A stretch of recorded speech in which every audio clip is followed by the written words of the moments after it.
All right, guys, how are we doing today? We are going to start off with talking about senior paper requirements. And so if you were not here, you should have received this packet of the requirements, including all the checkpoints that you can see here, 1 through 10. And then if you go to the next pages, it also gives the calendar for November, all the checkpoints and when they're due, as well as December, and ending with the final due date here on December 18th before you leave for Christmas break. So if you missed this class period, we went through all of the expectations, and then the next class period, as in right here, if you missed this day or even the day before, depending on when you had my class, we discussed checkpoint 1, which was the actual flow chart. This is checkpoint 1, where you've determined your overall paper topic and then how that filters into keywords and phrases as you research. And with that overall topic, it goes into multiple subtopics, which there's 3 subtopics, and for each subtopic you have articles, which we're in the process right now of doing and researching. So that being said, your topic, if you go back to the requirements, your actual research paper has to be a persuasive research paper, which is actually somewhat different from the argumentative stuff that we learned last quarter with Socratic Seminar. So that being said, if you missed my class, we went through the difference between, sorry, I'm getting to my slide here, the difference between argument and persuasion, and I will post the actual article itself, which just outlines the differences. If you were in my 5th period class, we actually created this Venn diagram, which in our Venn diagram we put on this side all of the things that argument displays, and then on this side all the things persuasion displays, and then in the middle the similarities between the two. We noticed that through that article, we found that argument and persuasion are much different, but they share one commonality, and that's they both make a claim or take a stance. However, the difference is argument is based on facts. Like it's kind of difficult to prove that differently. Because the facts kind of prove that through research, whereas persuasion is you are basing that stance or that claim out of an opinion. And you're trying to appeal to the reader's emotions, and you should also have a pretty strong emotion attached to your stance.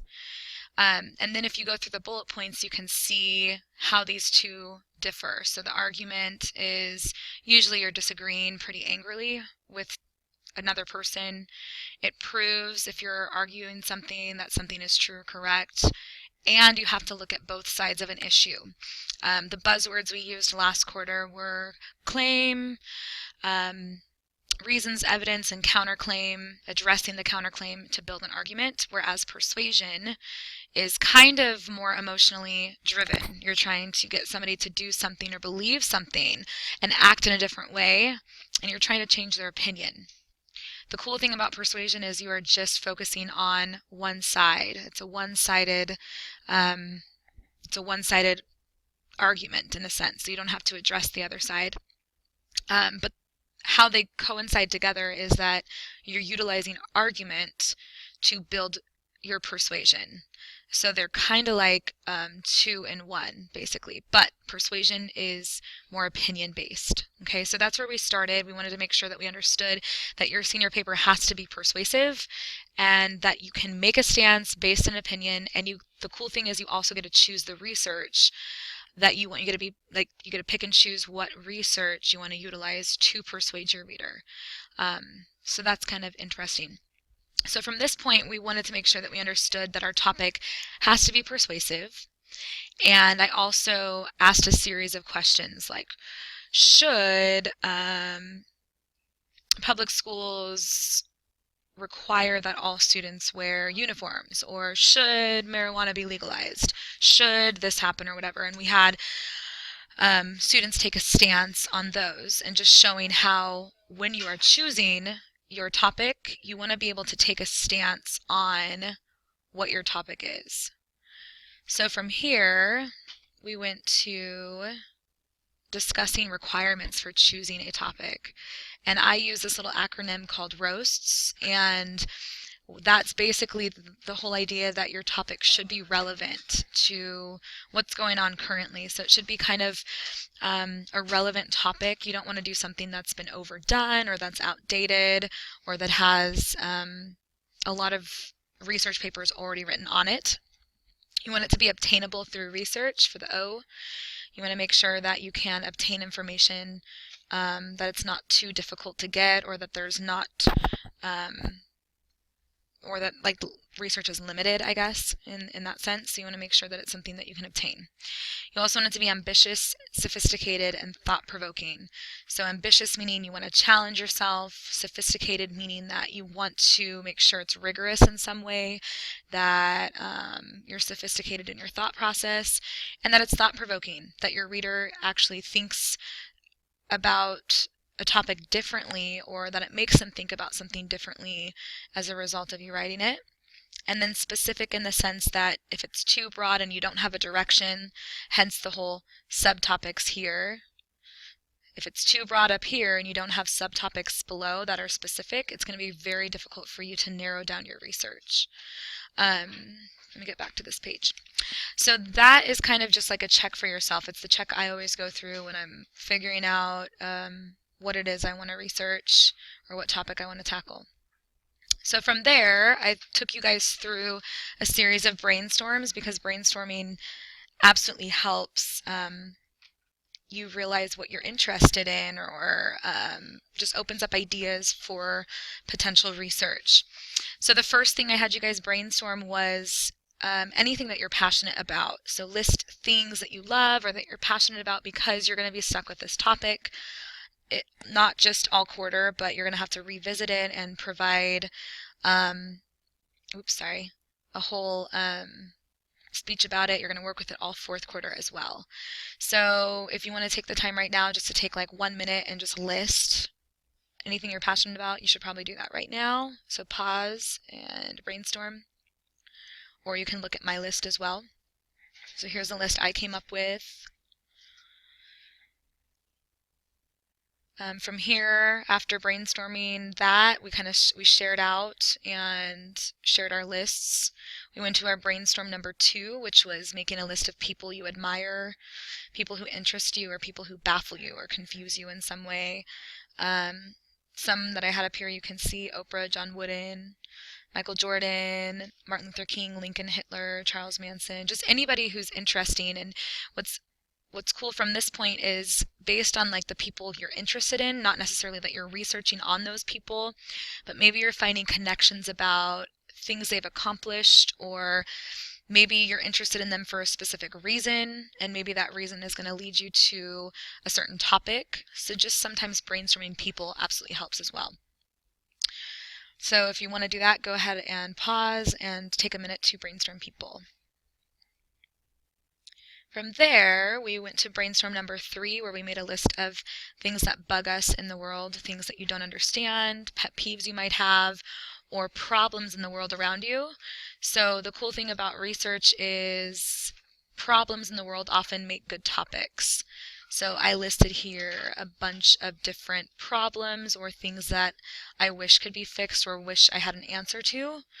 So as you can see, abusive relationships, addictions, personality disorders, eating disorders, bullying, depression, apathy, laziness. That is something that can lead you to potential topics.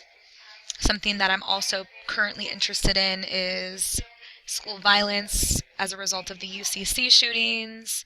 Why does school violence continue to repeat itself over and over in our culture? Why is this a continuous problem? The other thing that I was interested in as a result of last quarter was the whole school structure of public education right now. So why is our current schedule 3 months of summer? Because, the achievement gap that Malcolm Gladwell asserted. Obviously, there's a big achievement gap in American society. Obviously, we can't compete with other countries. So what stance could you take on that to show others, maybe our school system needs to be reformed? So that's just another example. Number 4, things that we wish, or stuff we wish we knew more about. I put human trafficking or human sex trafficking. Trafficking seems to be a big problem currently. Portland, Oregon has one of the highest rates of human sex trafficking in the world at the moment, and in the US. Love languages, everybody speaks different love languages. Divorce is also an all-time high. 50% of divorces fail. So there's just a lot of things here. So brainstorming broad topics. And then the other thing is, if you're interested in a career paper, this is something, if you're really stuck with a topic, you can't figure out what you want to do, a career paper is another option. If you're interested, you can ask me more for details later. So from this point, we took our brainstorming lists and turned our broad topics into specific questions, which from here allows us to take a stance and turn our topic into a persuasive topic. So you can take a peek here at how I turn some of my broad topics into specific questions.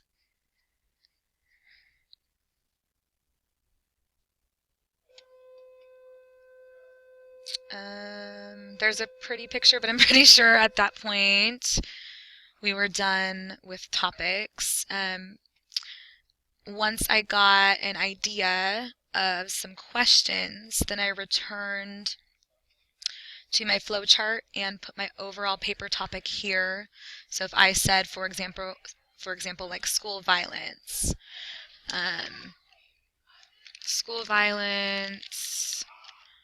should,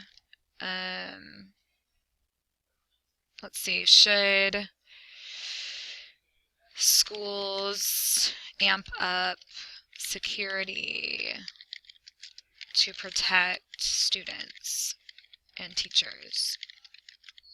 And then I might put my stance, yes or no. So it's just kind of putting your overall topic in there, playing with some ideas and figuring out how you turn that into a persuasive topic. And then you want to try to brainstorm potential subtopics. So under school violence, maybe I want to look at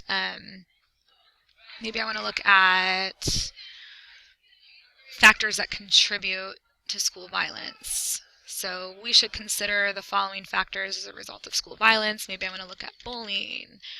Maybe I want to look at mental health issues. And then maybe I want to look at security measures, or maybe a lack of empathy. So it just depends, but nonetheless, I'm trying to narrow down my subtopics, which essentially those subtopics might, as you research, those subtopics might reveal themselves as you read more and more about your overall broad topic. So this essentially becomes a working thesis, and this becomes a working topic, and that as you research more and more, which I'll show you in our next video, you will be able to narrow down your overall topic. Okay, so that was the process for figuring out a topic. If you're stuck, come see me, but this should kind of help you filter into coming up with a persuasive topic, and that's going to help you in our next lesson of how to go about researching.